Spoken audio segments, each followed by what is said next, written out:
sudah dah.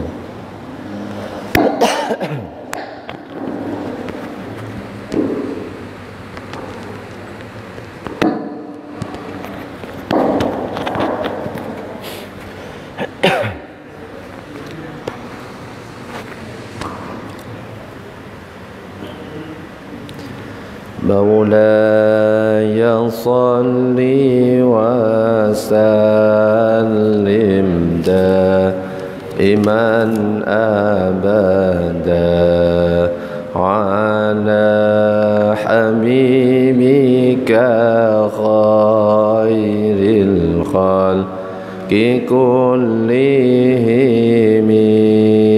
مولاي صل وسلم دائما أبدا على حبيبك خير الخلق كلهم هو الحبيب الذي ترجى شفاعته لكل هول من الأهوال لمقتحم مولاي صل وسلم دائما أبدا على حبيبك خير الخلق كلهم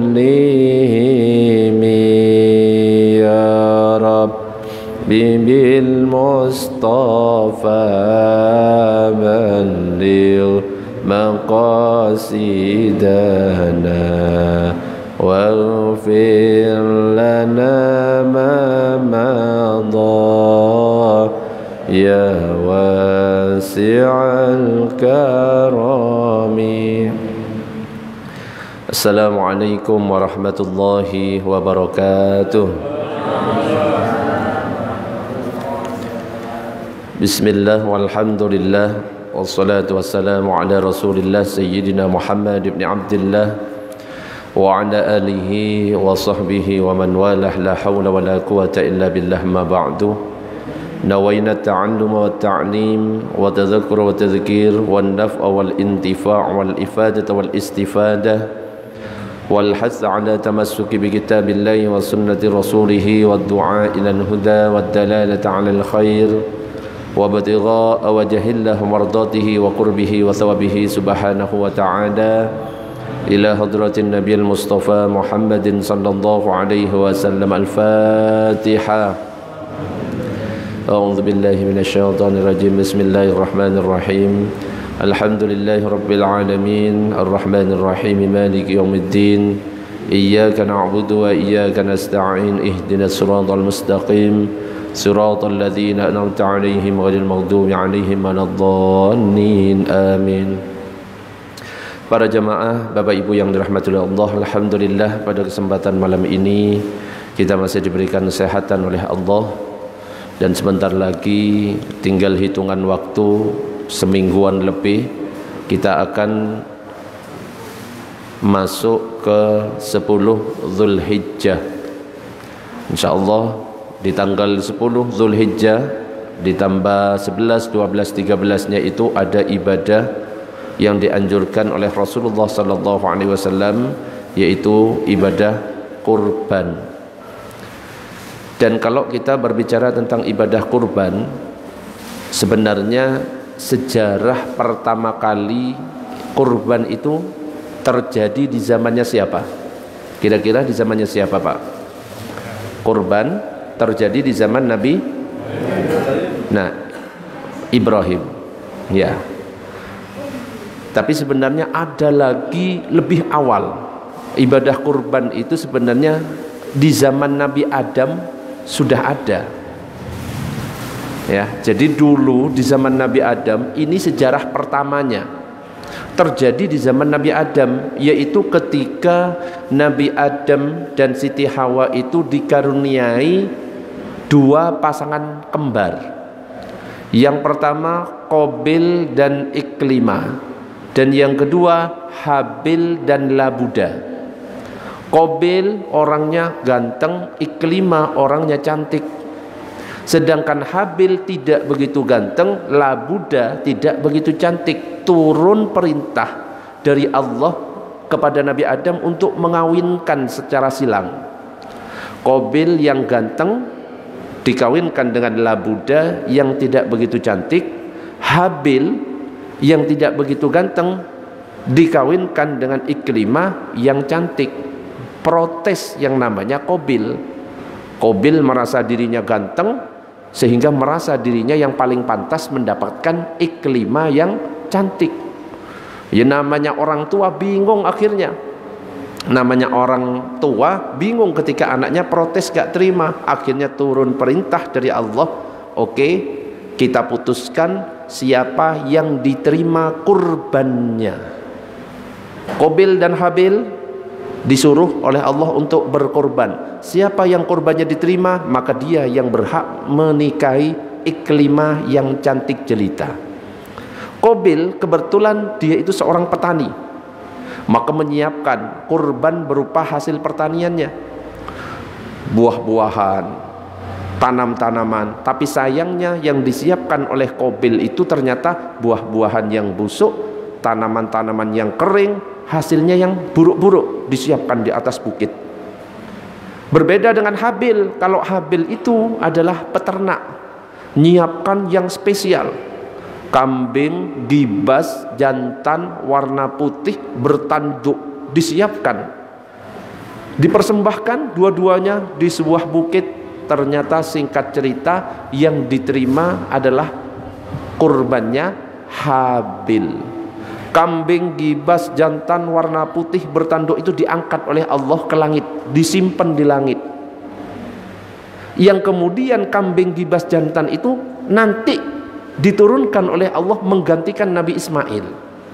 Ketika Nabi Ismail diperintahkan oleh Allah kepada Nabi Ibrahim untuk disembelih, ketika mau disembelih langsung diganti kambing gibas jantan warna putih bertanduk miliknya Habil yang disimpan di langit digantikan kepada Nabi Ismail, maka yang disembelih adalah kambing. Itulah syariat yang kemudian disunnahkan kepada kita semuanya. Allahumma shalli ala sayyidina Muhammad. Ada kesunahan ya bagi orang yang berkurban. Mungkin ada yang pernah mendengar hadis yang berbunyi seperti ini: idza ra'aitum hilala dzil hijjah wa arada ahadukum ayyudhhiya falyumsik an sya'rihi wa adfarihi. Bila kalian melihat hilal bulan Zulhijjah, kalau sudah masuk bulan Zulhijjah, Zulhijjah sudah masuk kan? Sudah. Seseorang di antara kalian misalkan sudah masuk ke bulan Zulhijjah dan dia ingin berkurban, maka jagalah rambutnya dan kuku-kukunya. Jadi bagi ya jamaah yang mungkin punya rencana untuk berkurban, salah satu kesunahan tidak potong kuku, tidak potong rambut terlebih dahulu. Sebenarnya ulama 4 mazhab itu beda. Yang pertama, mazhab Hanafi mengatakan tidak ada dasar kesunahan untuk melarang orang yang menyembelih hewan boleh motong kuku. Kalau mazhab Hanafi ini cuma berlaku untuk orang yang ihram baik haji ataupun umrah, maka untuk yang berkorban boleh, katanya mazhab Hanafi. Berbeda dengan mazhab Maliki, mazhab Syafi'i, hukum larangan itu maksudnya makruh. Jadi kalau kita kurban kemudian potong kuku, hukumnya makruh, makanya jangan potong kuku. Beda lagi mazhab Hambali, hukumnya wajib jangan motong, artinya kalau motong haram hukumnya. Jadi untuk jamaah ini mungkin diingat-ingat, yang berkurban jangan potong terlebih dahulu sampai penyembelihan selesai, supaya nanti dapat pahala semua anggota tubuh kita itu. Itu salah satu kesunahan yang mungkin bisa kita amalkan. Allahumma shalli ala sayyidina Muhammad. Yang berikutnya, kemarin sudah saya bahas bahwa yang bisa dijadikan kurban itu diantaranya adalah kambing untuk 1 orang, sapi untuk 7 orang, terus unta untuk 7 orang. Terkadang ada yang bertanya, Ustadz, saya ini orang tidak mampu tapi pengen sekali untuk berkurban, bolehkah saya berkurban dengan binatang selain yang 3 ini? Selain kambing, selain unta, selain sapi, boleh enggak? Boleh enggak kira-kira? Saya kurban selain itu, misalkan ayam, boleh enggak? Hah? Boleh? Ternyata disebutkan dalam sebuah kitab, yaitu kitab Bughyatul Mustarsyidin, dikatakan an Ibni Abbasin annahu yakfi fil udhiyati iraqatu dami walau min dajajatin wa auzin kama qalahul Maidani. Ibnu Abbas, ya, ini pendapatnya Ibnu Abbas, mengatakan sesungguhnya dalam berkorban cukup dengan mengalirkan darah. Yang penting ada aliran yang mengalirkan darah saat berkorban, meskipun dari ayam ataupun angsa. Tapi ini catatan hanya untuk orang yang tidak mampu, orang fakir, miskin, pengen berkorban biar enggak utangnya tambah banyak, boleh berkorban dengan angsa ataupun ayam. Tapi jangan dititip di masjid, okay? Nanti di masjid ditulis penerimaan hewan kurban, kambing, sapi, ayam, angsa. Enggak ya, khusus ayam dan angsa lakukan di rumah masing-masing dengan mengikuti pendapatnya mazhab Ibnu Abbas. Pengen berkorban tapi tidak mampu, sembelih aja ayam, sembelih aja angsa, dimakan ya, dibagikan kepada tetangga. Insya Allah ya, niatnya itu sudah mendapatkan pahala dari Allah Subhanahu wa ta'ala. Allahumma shalli ala sayyidina Muhammad. Yang berikutnya adalah tentang waktu. Kapan waktu berkurban itu dilaksanakan, ibadah kurbannya itu kapan? Jadi waktunya kita boleh menyembelih binatang kurban itu setelah terbitnya matahari di hari raya kurban dan setelah selesai 2 rakaat plus 2 khutbah, baru itu boleh. Kalau kita melakukannya sebelum sholat, maka tidak disebut ibadah kurban. Atau dilakukan ketika takbiran Allahu Akbar, Allahu Akbar, Allahu Akbar, itu tetap tidak dikatakan sebagai sembelihan kurban, hanya sebagai sembelihan biasa. Makanya Nabi mengatakan man dzabaha ba'da sholati tamma nusukuhu wa asaba sunnatal muslimin. Siapa menyembelih hewan kurban setelah sholat Idul Adha, maka sembelihannya telah sempurna dan dia sesuai dengan sunnah kaum muslimin. Okay, kalau mau melakukan boleh dilakukan setelah selesai kegiatan sholat Idul Adha. Itu sudah boleh dilakukan sampai 11, 12, 13. 13 ini kalau sudah masuk maghrib tidak boleh. Ustadz, bagaimana kalau dilakukan di malam hari? Malam 11, malam 12 boleh, cuma hukumnya makruh. Kalau sembelihan biasa hukumnya makruh standar, tapi kalau sembelihan korban sangat makruh. Kalau bisa lakukan di siang hari sambil diiringi dengan takbir. Dan yang biasanya kadang-kadang takbirannya ya, kadang-kadang banyak yang salah. Coba Allahu Akbar, Allahu Akbar, Allahu Akbar, nyampe ke walillah, bukan ilham. Banyak yang walillah ilham, ilham itu nama orang ya, walillah hilham, ada pantulannya, itu qalqalah kubro. Sebenarnya terakhir itu ha mim dal. Oke, coba bersama-sama. Allahu Akbar, Allahu Akbar, Allahu Akbar, la ilaha illallah, wallahu akbar, Allahu Akbar, walillahil hamd. Ada pantulannya, oke? Bukan walillahil ham, kurang, huruf dalnya hilang. Itu ada dal, kalau qalqalah dipantulkan, itu yang benar. Dan jangan baknya dipanjangkan. Allahu Akbar, Allahu Akbar. Ada kan kadang-kadang seperti itu salah. Nanti maknanya bisa beda. Tetap Allahu Akbar, Allahu Akbar, Allahu Akbar. Kalau mau disambung Allahu Akbar, Allahu Akbar, harus benar. Oke, Allahumma shalli ala Sayyidina Muhammad. Oke, sebelum dilanjutkan, ada pertanyaan sampai di sini? Monggo. Oke, monggo. Termasuk jenis sapi. Gimana? Kerbau tetap termasuk sapi, ya. Jadi kerbau boleh. Oke, yang nggak boleh itu kuda, kuda Nil apa lagi, buaya darat itu tambah parah, nggak boleh. Kijang nggak boleh. Jadi kerbau sapi masih satu bangsa. Banteng itu PDI Perjuangan, ya. Nggak ada hubungannya. Oke, ada pertanyaan yang lain? Monggo silakan.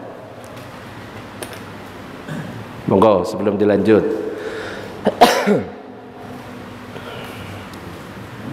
Dan begitu juga nanti ketika sholat, sholat itu kan kalau Idul Adha beda dengan sholat-sholat yang lain, mirip dengan sholat Idul Fitri.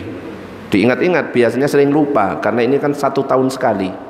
Takbir pertama berapa kali? Di rakaat pertama takbirnya berapa kali? 7 kali. Selain takbiratul ihram. Takbiratul ihram itu gak dihitung. Allahu Akbar. Kalau di total 8, baru Allahu Akbar, Allahu Akbar 7 kali di rakaat pertama. Rakaat kedua jumlahnya 5 kali selain takbir berdiri. Allahu Akbar, baru Allahu Akbar. Antara 2 takbir membaca Subhanallah walhamdulillah wala ilaha illallah wallahu akbar. Sampai di sini cukup. Mau ditambah wala haula wala quwwata illa billahil aliyil azim boleh. Berbeda dengan khotib. Kalau khotib khutbah pertamanya 9, khutbah keduanya 7. Nah, ini jangan sampai kembali. Kan biasanya khotib Allahu Akbar, Allahu Akbar, Allahu Akbar, Allahu Akbar, Allahu Akbar, Allahu Akbar, Allahu Akbar, Allahu Akbar, Allahu Akbar. Memang sunnahnya 9 di khutbah pertama. Khutbah kedua 7. Jangan heran kalau di sebagian masjid ada khutbah tapi cuma sekali. Ya, karena kalau dalam mazhab Syafi'i 2 kali, mazhab yang lain cukup sekali langsung lengkap. Sak doane wis selesai. Kalaupun ada orang yang sholat Idul Adha terus kemudian pulang nggak ikut khutbah, boleh enggak? Boleh.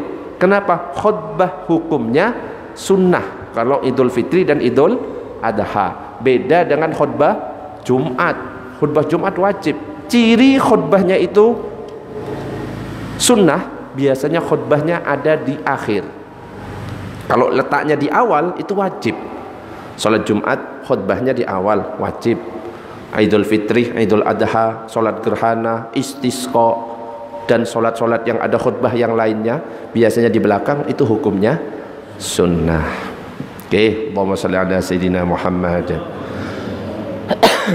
Ada pertanyaan? Monggo sebelum dilanjut lagi. Monggo.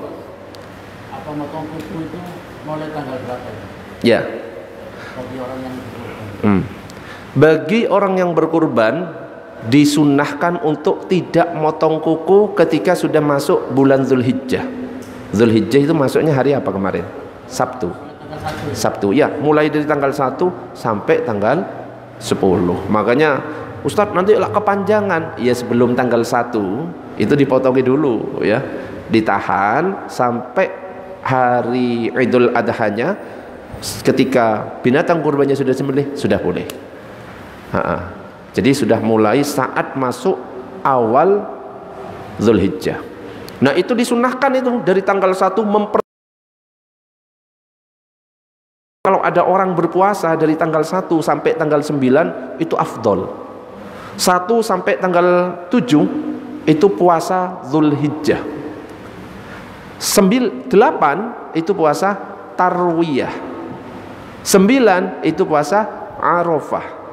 10, 11, 12, 13, 14 lebih 10, 11, 12, 13 dilarang berpuasa. Makanya orang yang puasa Ayyamul Bid mulainya tanggal 14, 15, 16. Ya. Ada pertanyaan yang lain, monggo silahkan. Tapi seumpama kadung kepotong tapi nggak membatalkan. Ustaz gimana? Wes kadung kepotong ini karena nggak tahu ya. Baru tahu sekarang, kajiannya baru sekarang. Kemarin wis motong. Gimana? Hukumnya cuma makruh, tetap sah ya. Tidak haram, tidak batal apa? Kurbannya enggak, cuma makruh ya. Tapi tetap sah, aman. Apalagi kalau sudah panjang, ini kalau nggak dipotong ini malah nggak enak Ustaz. Ya sudah, nggak apa-apa ya. Kalau mazhab Hanafi justru tidak apa-apa motong ya. Ada pertanyaan? Ya, silakan Pak Rizky. Informasi dari yang kami terima itu di Mekah itu kalau nggak salah wukufnya hari Sabtu. Sedangkan kita hari Minggu itu tanggal 9 Dzulhijjah di Indonesia. Nah, kita disunahkan tanggal hari Sabtu apa minggunya untuk puasa Arafah. Puasa Arafah tetap ikut pemerintah Indonesia. Kalau misalkan di sana hari Sabtu wukufnya, di sini ternyata 9 Dzulhijjahnya tanggal berapa? 9 Dzulhijjahnya hari Minggu, maka tetap di sini. Bukan ikut di sana. Di mana kita berada itu diikuti. Ya, atiullaha wa atiur rasul wa ulil amri minkum. Taat kepada Allah, taat kepada Rasul dan ulil amri. Ulil amrinya pemerintah kita sudah memutuskan tanggal 1 Dzulhijjah jam Sabtu, hari rayanya hari Senin, berarti 9 Dzulhijjahnya Minggu atau Ahad, maka ikuti. Sejarahnya 9 Dzulhijjah itu ada lebih dulu sebelum ibadah haji. Sebelum ibadah haji disyariatkan, orang-orang sudah puasa 9 Dzulhijjah. Coba, berarti ada hubungannya enggak wukuf di Arafah dengan 9 Dzulhijjah? Enggak ada. Kenapa? Pensyariatan 9 Dzulhijjah lebih dulu daripada ibadah haji. Baru berikutnya ada ibadah haji, dipaskan. Jadi bukan wukuf di Arafah itu puasa 9 Dzulhijjah, puasa Arafah itu bukan puasanya orang yang sedang wukuf, bukan. Ya. Kebetulan namanya sama, Arafah. Tapi itu puasa 9 Dzulhijjah. Di mana kita berada, di situ yang harus kita ikuti ya. Kalau kita pengen ngikuti yang di sana, ya sudah pindah negara aja. Makanya nggak pernah kompak itu gara-gara nggak mau manut kepada pemerintah. Kalau ahli sunnah wal jamaah, terutama Nahdlatul Ulama, itu tetap manut sami'na wa ata'na dengan apa yang diputuskan pemerintah. Wes ada yang nanggung seandainya salah, seandainya dosa, siapa yang nanggung? Sana. Kalau kita berijtihad sendiri salah, oh siap-siap nanti tanggung jawab di hadapan Allah. Yang memutuskan di Indonesia itu bukan cuma satu ormas. Banyak ormas, para kiai, para ulama, ahli falak, ahli ini, astronomi dan lain sebagainya. Lah kita ini nggak ngerti apa-apa, manut aja. Ya, jangan malah justru kita berpendapat saya ikut sana, saya ikut sana. Beda-beda. Ya, itu pendapat dari ahli sunnah wal jamaah. Oke, monggo, ada pertanyaan yang lain? Apakah nggak haram sedangkan di sana wukuf? Enggak, ya, di sini 9 Dzulhijjah. Beda. Beda waktu. Coba kalau misalkan ikut di sana, ya sudah sekalian aja subuhnya ikut di sana, di sini jam 10. Kenapa kok nggak ikut semuanya aja? Saya ikut di Mekah aja. Subuhnya berarti di sini jam 10. Sekalian, harus konsisten. Nah, gitu. Ada lagi pertanyaan? Monggo.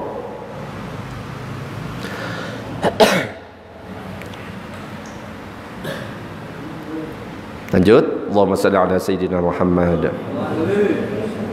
Oke, berikutnya tentang syarat orang yang berkurban. Syarat orang yang berkurban itu apa saja? Satu, dia muslim atau muslimah. Jadi kalau non muslim dia berkorban tidak sah, gak mendapatkan pahala kurban. Tapi untuk bapak ibu tiba-tiba ya, ada non muslim ngasih sapi, ngasih kambing, jangan ditolak, diambil.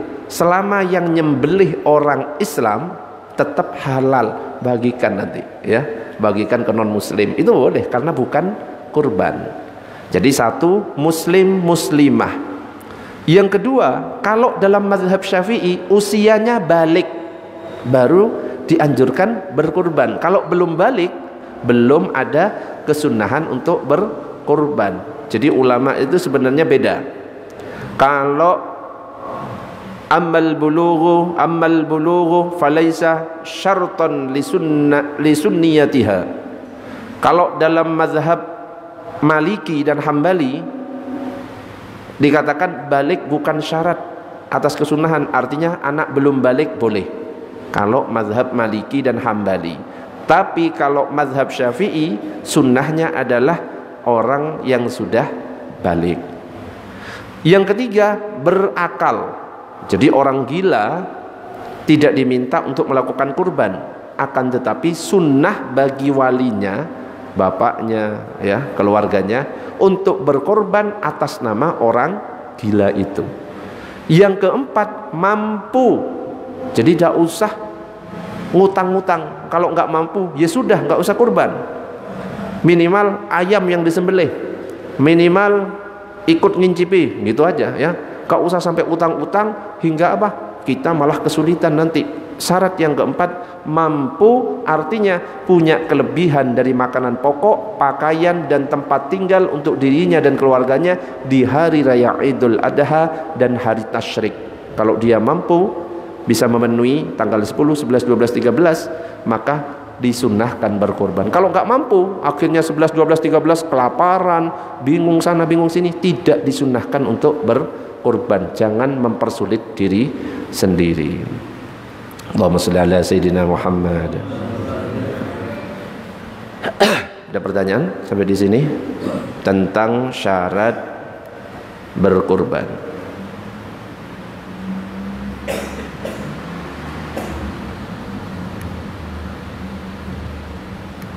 Oke, kita lanjut. Allahumma sholli ala Sayyidina Muhammad. Sekarang binatang yang boleh dijadikan kurban. Apa saja binatang yang boleh dijadikan kurban itu?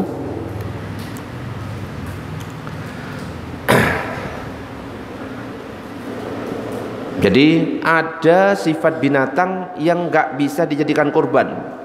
Binatang yang nggak bisa dijadikan kurban, misalkan sangat kurus sekali, kerempeng tinggal tulangnya, itu nggak bisa dijadikan kurban. Boleh kurus, tapi kurusnya ya kurus normal aja, standar. Tetap ada dagingnya, tapi yang paling afdol yang gemuk. Yang kedua, pincang, itu nggak bisa dijadikan kurban. Kalau pincang berarti termasuk cacat. Yang ketiga, berpenyakit parah, itu nggak boleh dijadikan kurban. Apalagi bisa membahayakan orang yang memakan, nggak boleh. Yang keempat, anggota badannya tidak sempurna, maksudnya anggota badan yang bisa dimakan. Maka tidak sah binatang yang buta, karena mata kan bisa dimakan. Terpotong kakinya, itu tidak sah. Terpotong pantatnya, tidak sah. Adapun apabila terpotong tanduknya, kalau ada tanduk patah, kan nggak ada di antara kita yang makan tanduk, ada?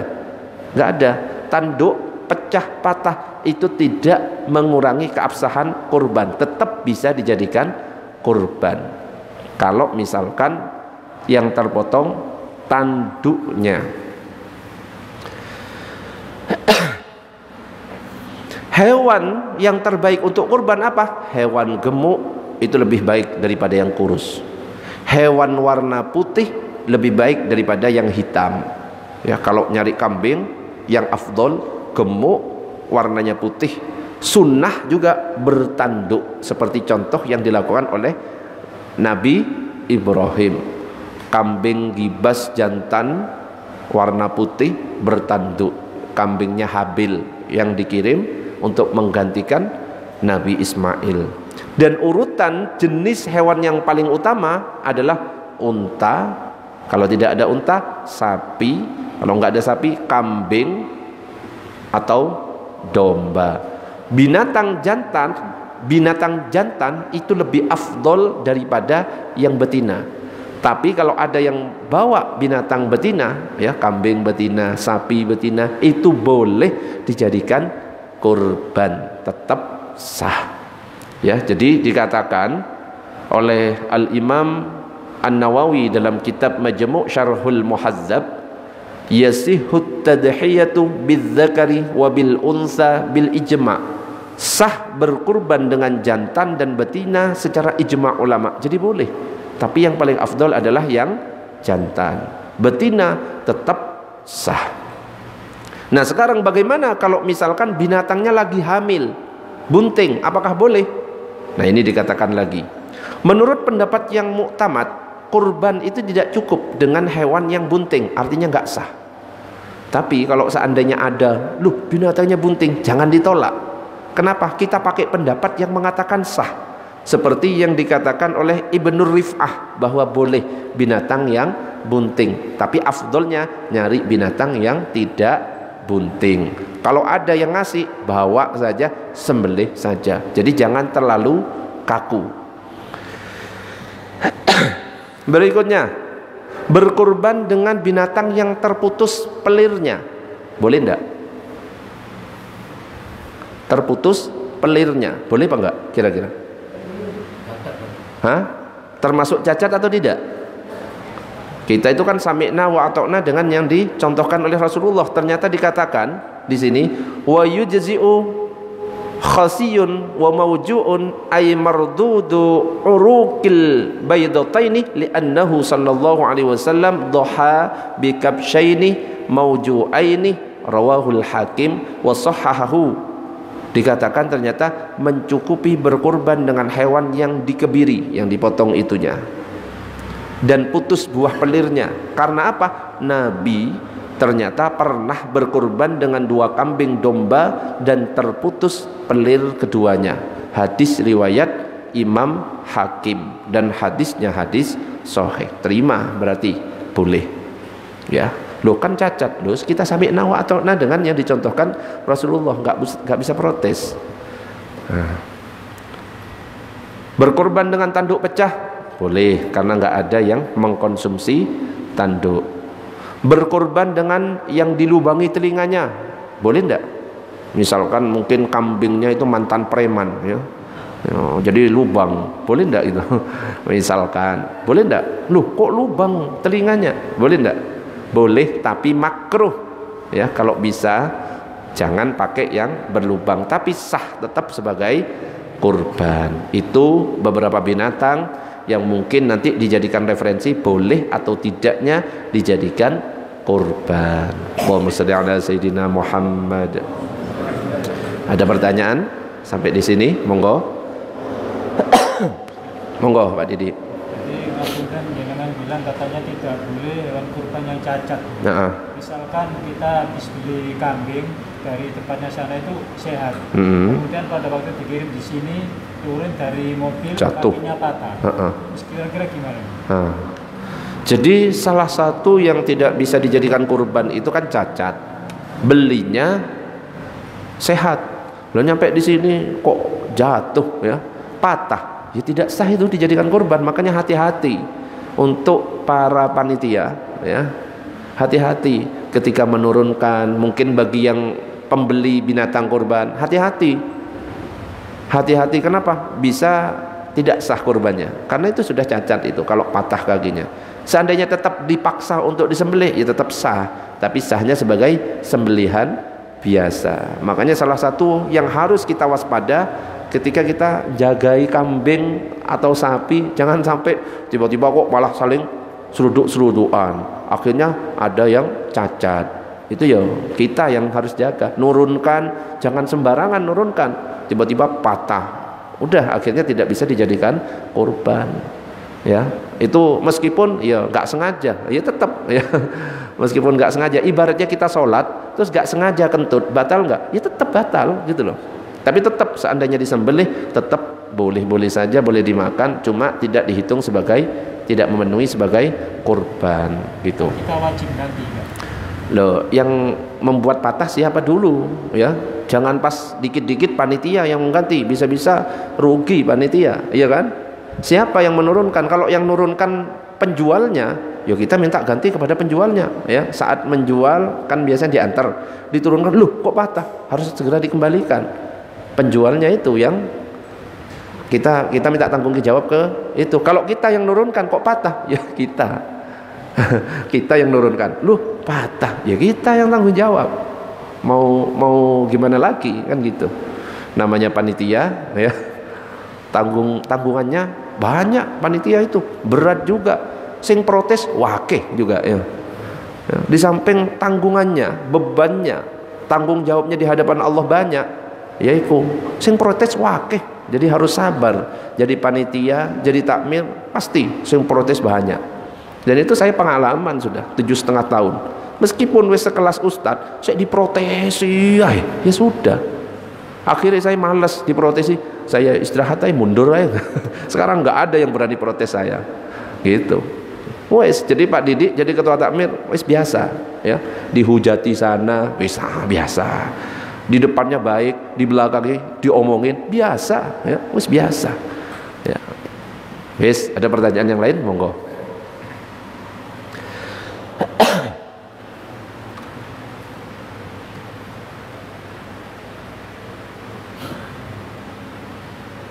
Allahumma shalli ala sayyidina Muhammad. Nah sekarang berkurban sekaligus akikoh. Apakah boleh berkurban sekaligus akikoh? Saya tanya, kalau akikoh laki-laki, anak laki-laki itu berapa kambing? 2. Kalau akikoh anak perempuan 1. Sekarang pertanyaannya, bagaimana kalau seandainya saya punya anak laki-laki, saya akikoi 1 kambing, boleh atau tidak? Tadi kan 2 kan? Loh, misalkan saya agak ngeyel, 1 kambing aja, boleh enggak? Boleh. Afdolnya 2, 1 tetap boleh. Gak akikoh, dosa apa enggak? Tidak. Akikoh itu hukumnya sunnah muakkadah. Kalau memang kita mampu, dianjurkan bagi orang tua. Kesunahan bagi orang tua itu mulai dari lahir sampai balik, kesunahan bagi orang tua untuk mengakikoi anaknya. Kalau sudah usianya melewati balik, hilang kesunahan dari orang tua untuk mengakikoi. Tapi sang anak kalau dia mampu, kalau dia ingin akikoh, boleh mengakikoi diri sendiri. Akikoh kalau misalkan dibagikan biasanya dalam keadaan mentah apa mateng? Mateng. Biasanya sudah model sate ya, jadi siap makan. Pertanyaannya, kalau akikoh dibagikan dalam keadaan mentah, boleh apa enggak? Tiba-tiba habis sholawatan, wis sudah lapar kabeh ya, sudah lapar, dikasih daging mentah, masak sendiri Pak G. Emosi enggak? Emosi. Boleh enggak diberikan dalam keadaan mentah? Boleh, cuma afdolnya kalau akikoh dalam keadaan matang. Beda dengan kurban. Kalau kurban wajib diberikan dalam keadaan mentah, wajib ini. Kalau diberikan dalam keadaan matang tidak sah. Makanya kalau misalkan dipakai makan ya, ngambil daging kurban kemudian dimasak oleh ibu-ibu, harus dipastikan ini sudah dibagikan ya, sudah bagiannya siapa, harus jelas. Karena apa? Kalau asal ngambil, ibu-ibu misalkan ditugaskan oleh panitia untuk masak, terus ibu-ibu langsung ngambil tanpa jelas ini bagiannya siapa, bagiannya siapa, bagiannya siapa, diambil, dimasak, terus dibagi ke panitia. Berarti membagikan dalam keadaan masak. Sah atau tidak? Tidak sah. Makanya panitia nanti harus hati-hati. Ini yang dimasak bagian saya, ini bagian Pak Didi, ini bagian Pak Rizky. Masak ya. Tapi bukan berarti nanti Pak Didi, Pak Rizky terus gak dapat bagian. Loh kan wis dimasak ya, bukan. Itu formalitas akad supaya tetap sah, nanti baru boleh dimasak terus dimakan bareng, baru boleh ya. Akad itu penting.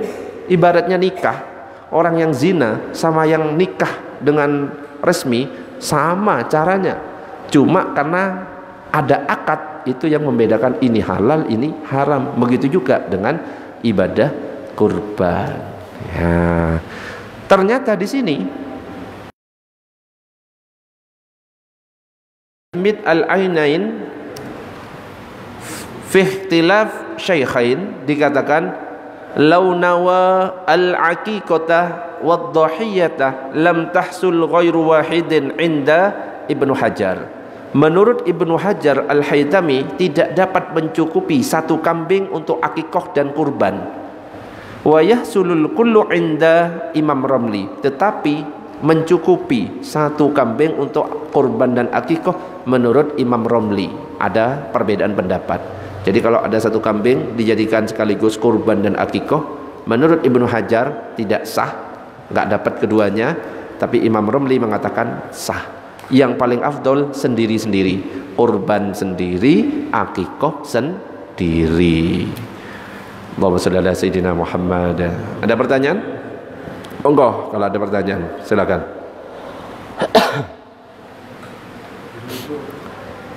Ibu-ibu ada pertanyaan? Ibu-ibu bingung masalah kurban ya. Bisanya bagian masak gitu ya. Ada pertanyaan? Ibu-ibu? Ada? Gak ada? Bapak-bapak sudah jelas semuanya? Sudah siap kurban ini semua?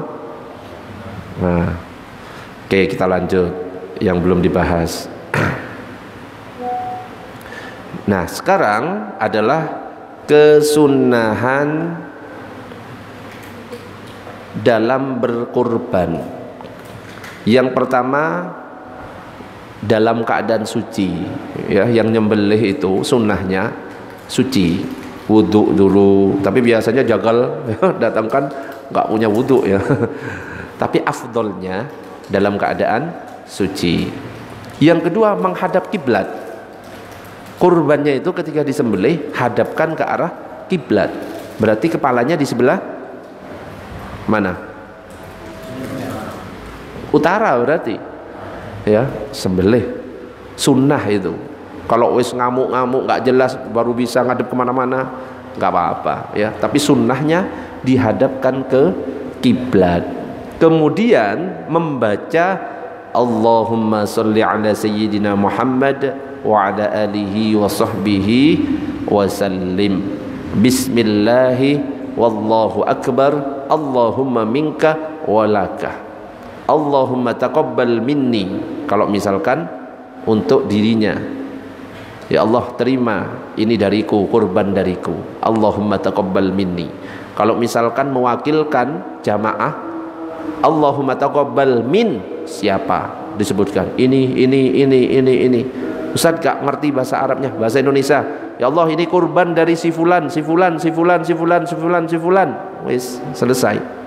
Allahu akbar, Allahu akbar, sambil takbir ya. Disembelih. Nah, takbir kalau Idul Adha itu beda dengan takbir Idul Fitri. Kalau Idul Fitri mulai dari malam takbiran sampai imam itu sudah sholat selesai, nggak ada takbir lagi. Kalau Idul Adha paling panjang takbirnya sampai hari tasyrik yang tanggal 13 asar. Ya, setiap selesai sholat takbir. Assalamualaikum warahmatullahi wabarakatuh. Assalamualaikum warahmatullahi wabarakatuh. Takbir. Allahu akbar, Allahu akbar, Allahu akbar. Sampai tanggal 13. Mau malam, mau siang dianjurkan takbir. Terus mulai awal bulan Zulhijjah tanggal 1 hingga saat menyembelih kurban dianjurkan tidak memotong kuku terlebih dahulu. Itu kesunahannya. Terus yang kelima, yang paling afdol adalah menyembelih sendiri bagi yang mampu. Nabi yang menyembelih sendiri. Cuma kalau nggak mampu titipkan kepada panitia kurban. Yang keenam, pertajam pisaunya, goloknya itu yang tajam. Jangan sampai menyiksa binatang, diulek-ulek ini ya, kayak rujak. Ya, harus satu kali kalau bisa, seret, yang tajam. Yang ketujuh, mempercepat cara penyembelihan. Ya, sudah siap, jangan malah dilihat-lihatkan ke wajahnya binatang kurbannya. Nah, itu ya dredeg juga binatang itu. Ya, jangan ditakut-takuti. Tutup makanya matanya kalau bisa. Seret, ganti. Seret, ya. Pokoknya jangan sampai membuat sakit atau menyakiti binatang. Yang kedelapan, membaca bismillah dan takbir. Seperti yang telah disebutkan dari bismillah, Allahu akbar.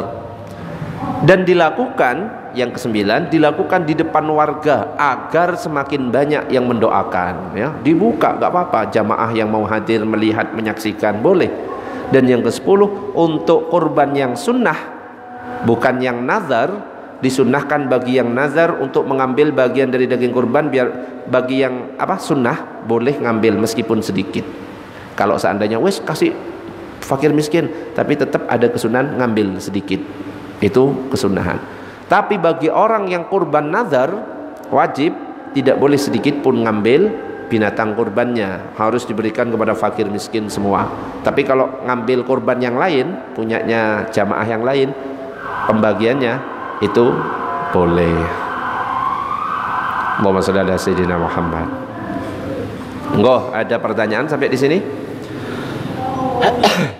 Monggo. Nih sudah nggak ada, kayaknya sudah siap kurban semuanya Pak Didik ya. Oke, monggo Pak Didik.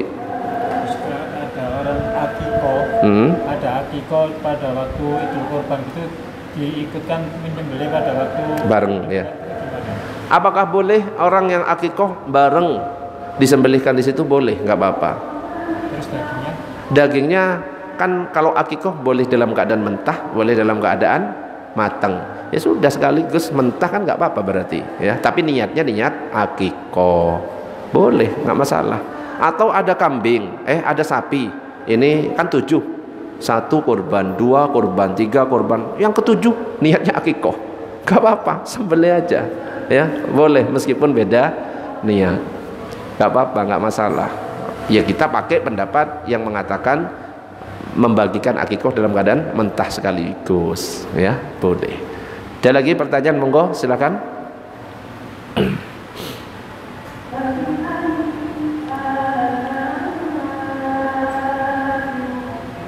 Monggo.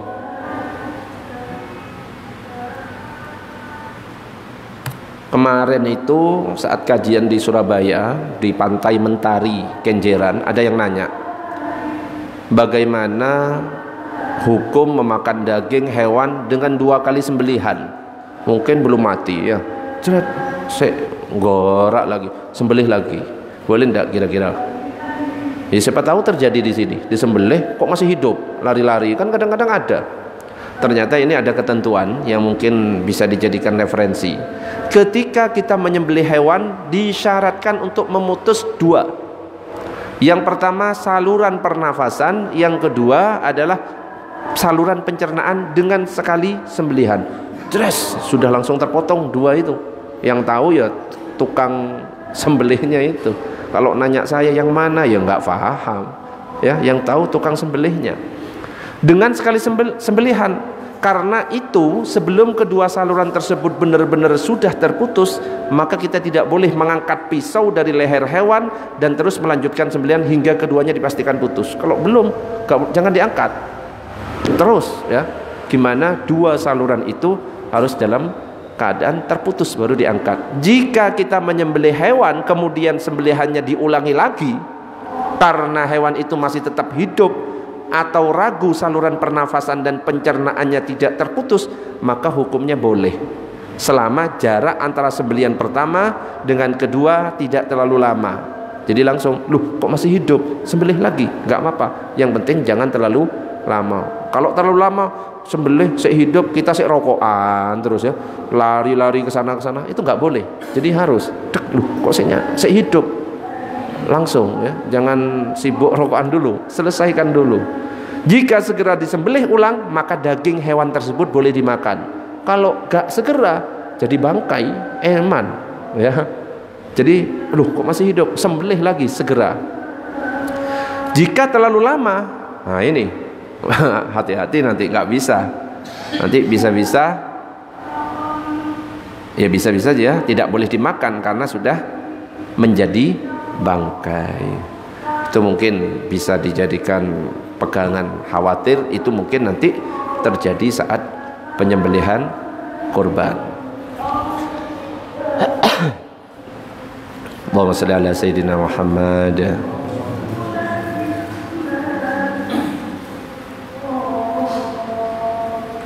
Ada pertanyaan? Monggo.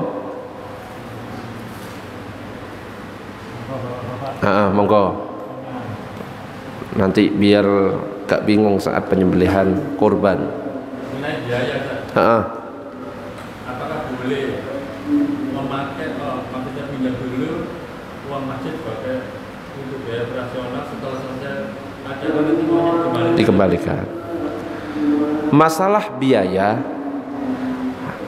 seperti yang saya sampaikan dulu, kan harus ada operasionalnya dulu, operasional kurban, sehingga kegiatan-kegiatan kurban itu ya pakai uang kegiatan kurban, karena uang kas masjid itu nggak boleh sama sekali diutak-atik untuk kegiatan kurban. Untuk konsumsi panitia nggak boleh ngambil di kas masjid. Untuk pembelian alat-alat nggak boleh sebenarnya, cuma kan kenyataannya banyak. Belum saya bahas ya. Ini biar jelas dari awal ya. Nanti baru masuk kalau pinjem. Sabar ya. Saya jelaskan dulu biar ngerti. Bahkan pakai air itu airnya masjid itu nggak boleh. Tak jelaskan dulu. Sedikit pun sesuatu yang ada di masjid nggak boleh dipakai untuk kegiatan kurban.